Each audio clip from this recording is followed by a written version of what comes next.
Hello, my name is Mohammed, and this is my final project for my English class.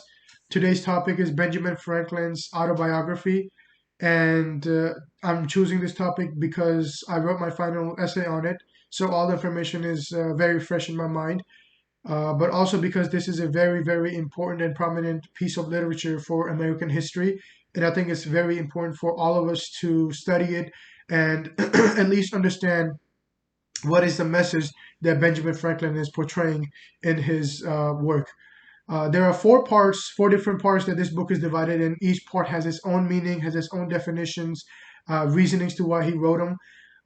But since I have a 5 minute time frame, I cannot go into a very deep analysis.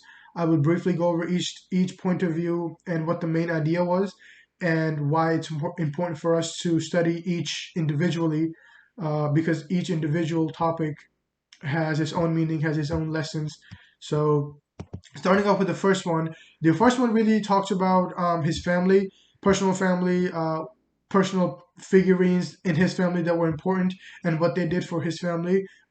Excuse me, and he also talks about religious aspects in his family, and he talks about his family being Protestant and why the religious aspect is so important. And the reason it's such a personal point of view for the first part is because initially he didn't know that it was going to be an autobiography.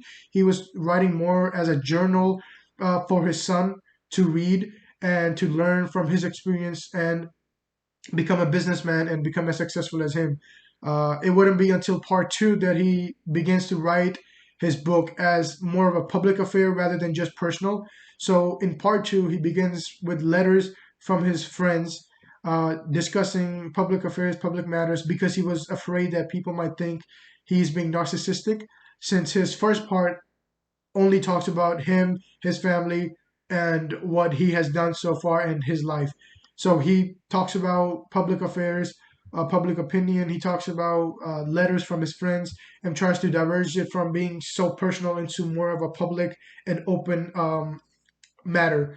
So, continuing off of that, in the third section, Franklin is talking more as a businessman, more as a political figurine. He's talking about how to be a successful business person, how to excel in the market, how to create your own business and run it, and also how to be a figure for the public so that you can take their opinion and give shape to their ideas, their opinions.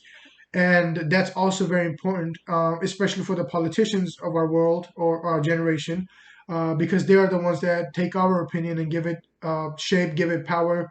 And since we have our voice, um, we vote and we do all of this. And that's what Benjamin Franklin is trying to say: how to deal with public affairs, how to be a leader. And that is a very important section. And I think politicians and businessmen really mainly should study this section. It's a very good section, and it has a lot of important lessons. And he's talking from experience, so he knows what he's talking about. So we should definitely study it.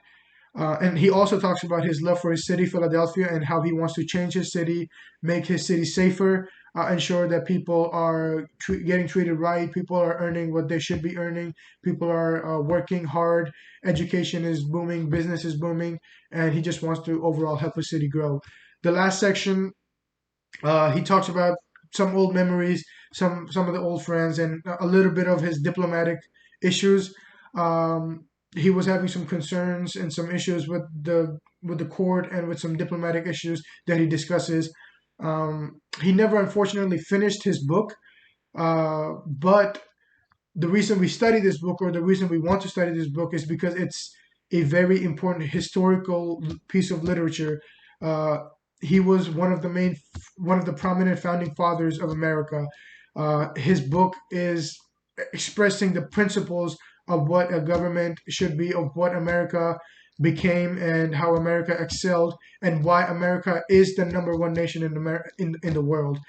And if we go off of what he is saying, if we go off of what Benjamin Franklin is stating in this book, then we will surely just excel, not just as businessmen, but as politicians, as parents, as as leaders, and therefore I believe that his writing and his work is very, very important, and we should study it. So thank you for watching my video, and I had a lot of fun in this course. Um, and yeah, just I enjoyed it, and this will always be one of my favorite projects and topics to talk about. So thank you for letting me research on this. And yeah, thank you.